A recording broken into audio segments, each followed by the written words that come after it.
You know, like when you're tall, if you don't play basketball, it's really lost. Like I say this all the time, there's no reason to be over 6'1" unless you're in the hip. Be like this through the whole talk.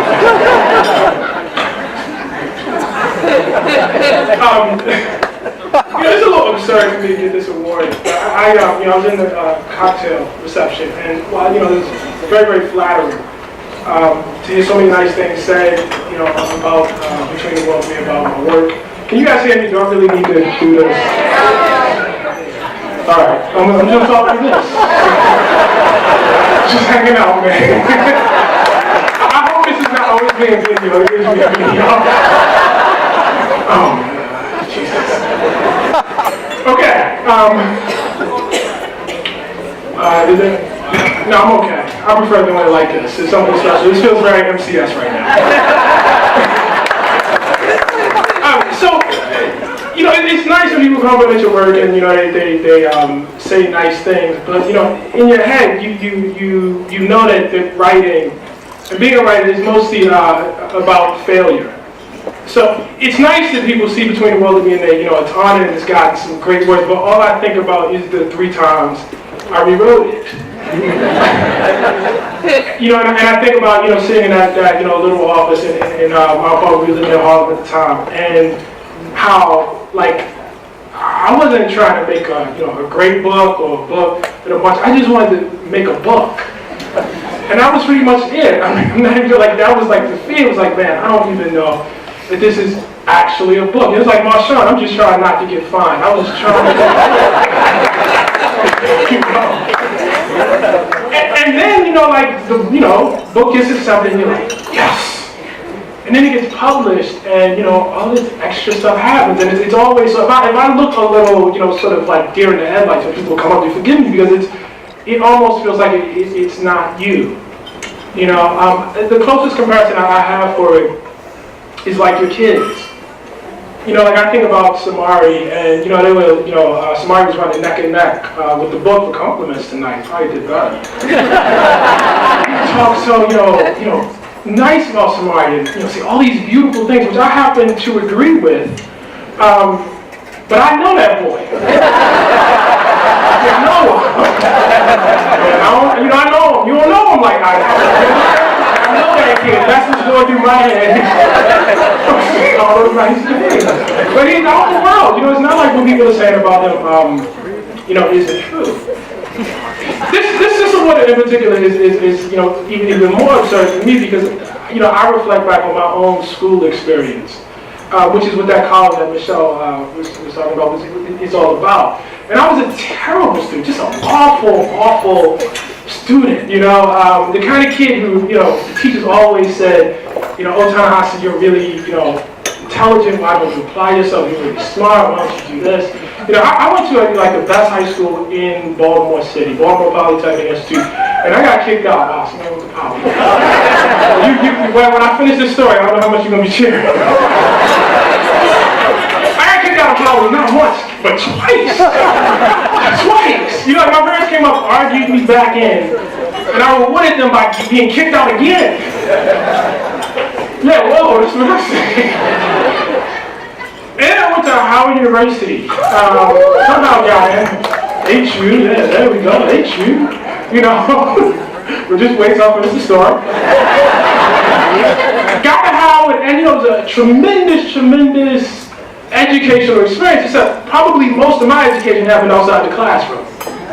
It happened on the campus, but most of it didn't happen in class, and so I eventually, left Howard and became a writer because, at that point, it was the only thing I really felt that I had that I was actually good at. And so when time came for Samari, really actually to apply to middle school, because as we all know, middle school is like this really dangerous spot.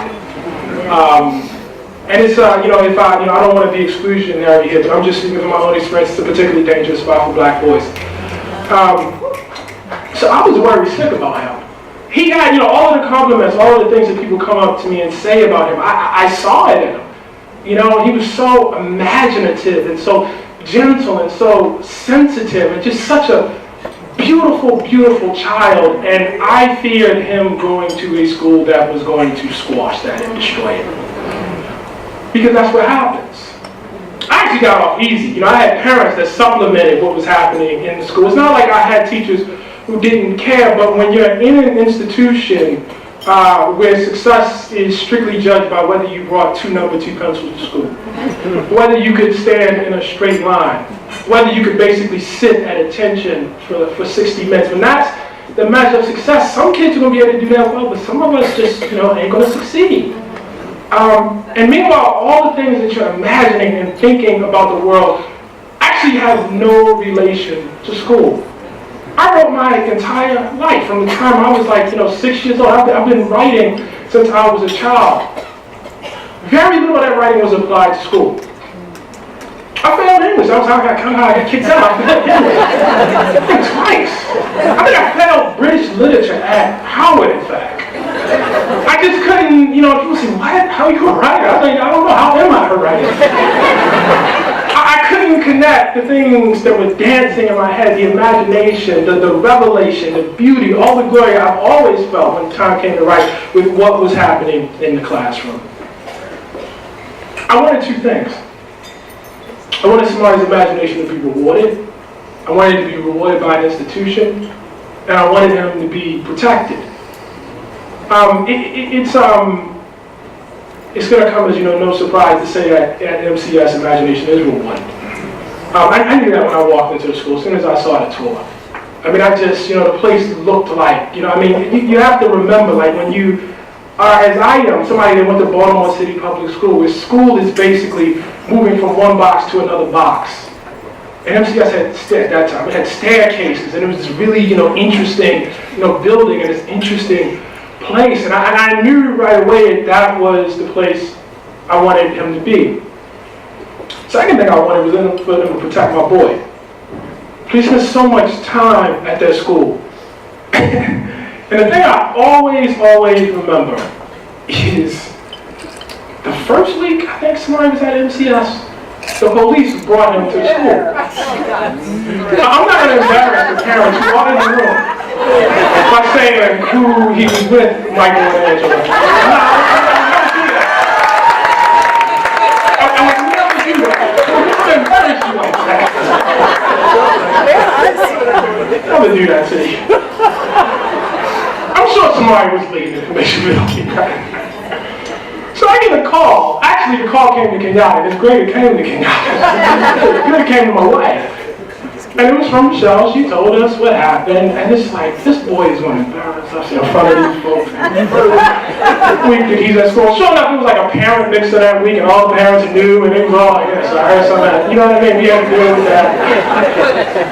I had to kill that boy. But at the same time, I was in transition because I was trying to become this new parent. I didn't want to react like my dad or my mom, I react, so I didn't, Michelle, we went and had the, conference, and she was very comfortable. It's not that big. It's okay. She said, yes, it's the first time the police have ever. It's all good. But let me tell you what I knew. They were cutting school in Central Park, doing whatever. And I knew black boys who got picked up by police when I was in middle school. It didn't play out like that. It didn't end like that. And the fact that they protected my boy was just so crucial. Half of, parenting and, I guess, half of education is not just, what you imbibe on the child, but just not hurting the child. Do no harm. Make sure no harm is done. There are, I was just sitting here talking to, Maya about this. There are, New York is like a mecca for, elite schools and people that want their kids to go to elite schools, people that want certain names next to their kid and want to be dazzled by certain things. MCS doesn't have all of that. But see, that was attractive to me. I wasn't impressed by names. I wanted them to reward imagination, and I wanted them to protect my boy. I'm assuming we have a few prospective parents in the house. I'm just going to tell you, it don't get no better than this.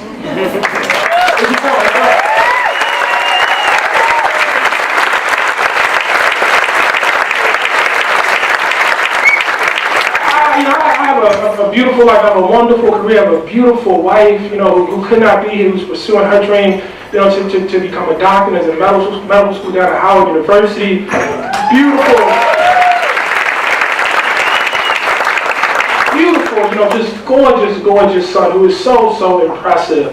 But at the same time, I can't help, and I often thought this when I was at MCS, how different my life would have been. How more enriched my life would have been if I had gone to a middle school, if I had gone to a school like that where my imagination was rewarded and where I was protected.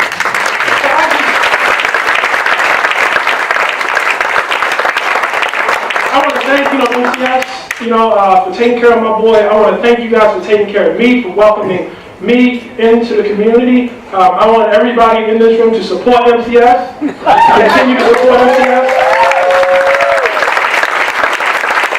We need our institutions, especially in these times.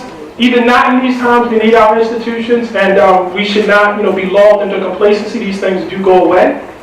MCS is an original thing, and it must be supported. It's up to us. Thank you guys so much. Thank you.